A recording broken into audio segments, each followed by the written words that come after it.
Hey everybody, welcome to another Premiere Pro install guide. This one we're looking at film textures.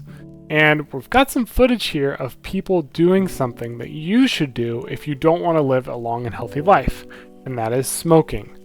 And that's why we're using these 35mm film textures, because it gives us that vintage, outdated look, which is exactly where smoking belongs. Okay, so how do we use these film textures? So I like to put them in the Libraries panel. My Libraries panel is up in the top left, but if you aren't seeing this, click on Window, make sure that Libraries is checked right here. Okay, so Libraries, what is it? This is something that I don't feel like very many editors take advantage of in Premiere Pro. So the point of Libraries is to have a panel where you can access these media assets no matter which project that you're in. So rather than importing your overlays into each and every project that you start, it's just available at any time in the Libraries panel. Then you can go ahead and create all sorts of organization. You can put your film textures in here, overlays, sound effects, transitions, all of that good stuff. So we'll be back here some more in some other tutorials. Right now, I'm going to open up film textures, and I'm going to grab this 35mm film texture, and I'm going to right click and add to project. And that will take me back to my project panel, where I now have this lovely texture with which to work. So I'm going to drag and drop this on top of my footage down here. And you can see that we are a little bit zoomed in. That's because all of these textures are 4K, but I am in a full HD timeline. So what I need to do, come to scale, take this to 50, so that I can see that cool film gate over here on the left-hand side and the right-hand side too. That film look that's so indicative of 35mm film. Problem is that I can't see through this, so I need to test out some different blend modes. Now, where do you find blend modes? Well, click on your clip, come up to Effect Controls. This is on my right-hand side. This might be on a left-hand side for you. And come to Opacity. Make sure that it is opened up. And Blend Mode right here.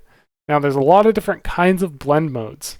And some of them are not very different from each other. Because there's so many different options, it's probably not worth going through all of them. So here's a couple of recommendations. I would try out Multiply. I would try out Screen. Screen does not work for this one. I would try Overlay. And then I would try Soft Light. And I'm going to go with Overlay. Okay, because I like how that gives a dark look on the actual outside of the film. Okay, so that's blend modes. The next thing that you'll need to do is duplicate the texture, because you can see I've reached the media limit on this texture. I can't drag it out to the left or to the right. Okay, so what I need to do is hold down the Alt key and click and drag. Hold down the Alt key and click and drag. Hold down the Alt key and click and drag. And I'm just going to trim this one so that it fits right above my footage. Okay, so that looks pretty good. But I lost some of the color information that's over here on the right side. You can see there's kind of a little bit of blue film burn on this gate. I don't want to lose that. So what I'm going to do is I'm going to duplicate each of these, holding down Alt, click and drag. And I'm going to change this to Soft Light. I get some of that blue color back. Soft Light.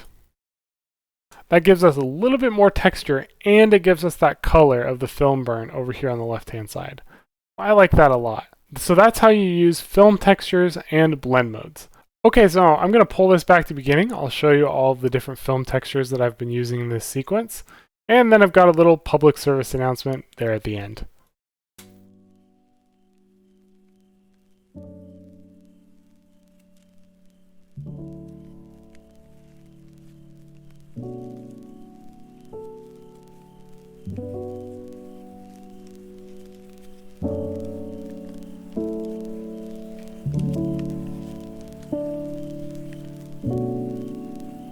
There you have it. Thanks for watching.